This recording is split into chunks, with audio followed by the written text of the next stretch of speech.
So here's how to find the 12-volt starter, ignition, and horn in the 1998 Ford. I have a screw there and one right over here, but obviously there's none right there because this one didn't come with the screw over there. Here's the setup I use: iPad with wire diagram, toolbox, and connections. So we'll be using 7mm for this one. So there are a couple 7mm screws that are holding the dash in. Alright. Can I get this off with one hand? Maybe not. How about this one? There we go. Can I get it on with one hand? Ugh. Alright. Nope. Cannot get it on with one hand. Come on, there we go. Boom.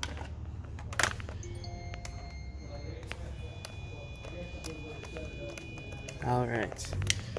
So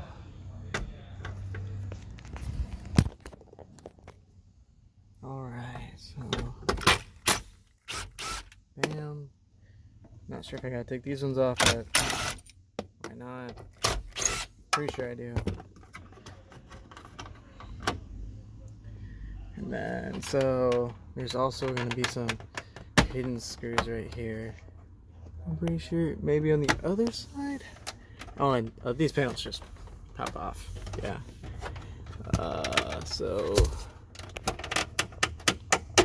now, yeah. So there's a hidden screw right under this panel over here. Let's get a better view. Right under this guy.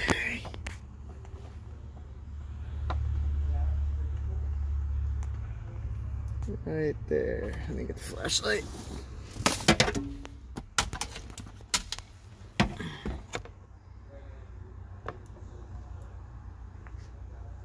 Right there.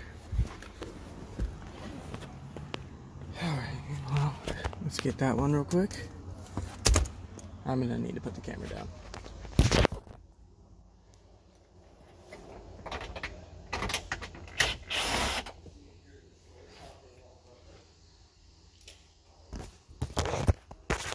So it's good practice to keep all your screws in a magnet tray. I have something like that. I already lost one. I'll find it later. But I keep all these screws on that little magnet tray right here. Oh, here's the... Alright, so it should come off maybe. I'll just open the hood real quick. So there was a screw that's supposed to be underneath right in there that wasn't there.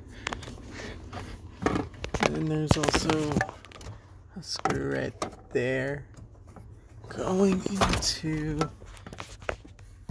I might have to take that off. Also, we're going to take out these two screws. I believe they are 8mm. Alright, so I already got one, so I'm going to get the other one.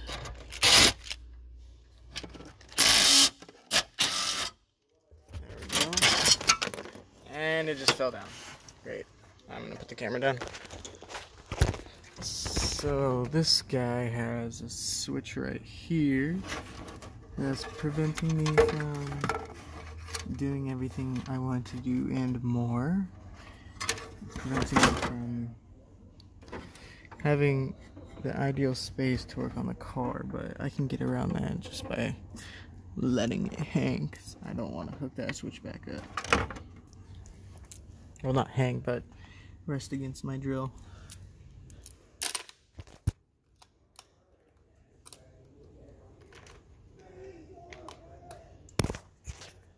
Alright, so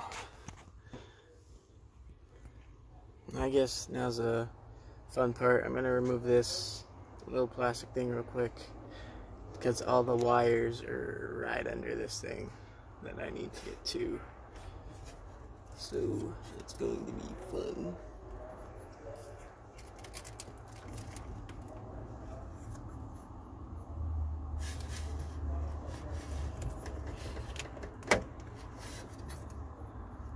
Alright, I might have to use both hands for this. So here's how I test the wires. I have this little probe right here that has a twisty and twist out at the bottom, and then it pokes in a little needle into the wire to get the copper. And then I have this little probe that I just plug in like so, and look, 13.2 volts. That is indeed the hot wire. Alright, so now let's take a look at the ignition wire. Right, so ignition wire, quite easy. So like, I know this is the ignition, so I'm not going to do all the tests that I need to, but so that's 0.0, that's 0.8, so there's probably just a bad ground somewhere, but so if I turn the ignition on, it's hot. Boom. And ground should, when it's at ground, it should be 0.1.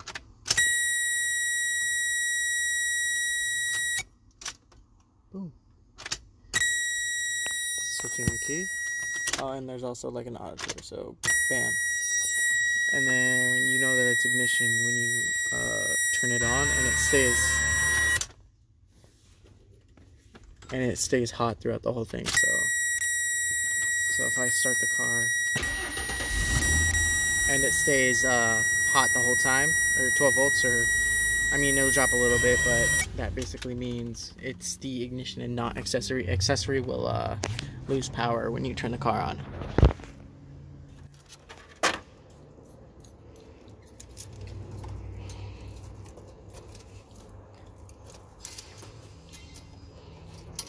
Alright. So the last guy we're going to test is the starter. So this is the starter right here, and so when you start the vehicle, it's going to go to 12 volts while the vehicle is starting. Pretty simple. And then go back to ground. Alright, time for the horn. I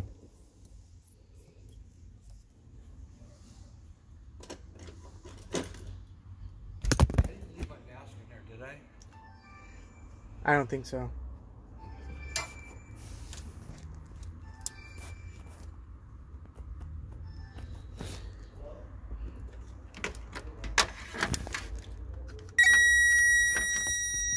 So, the horn is usually going to be a ground trigger, so it's going to switch to ground whenever the horn goes off. It's going to give the horn a ground to ground to, so switches to ground, right? When I press the horn, I can even press the horn from here by giving it ground. Watch.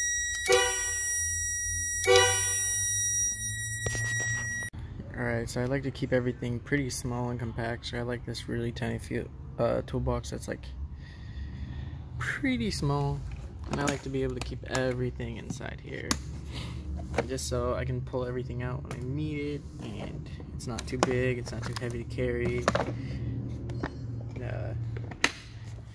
Everything fits inside, and that's all I gotta clean up. That's pretty much it, other than the trash around me and the iPad and the light.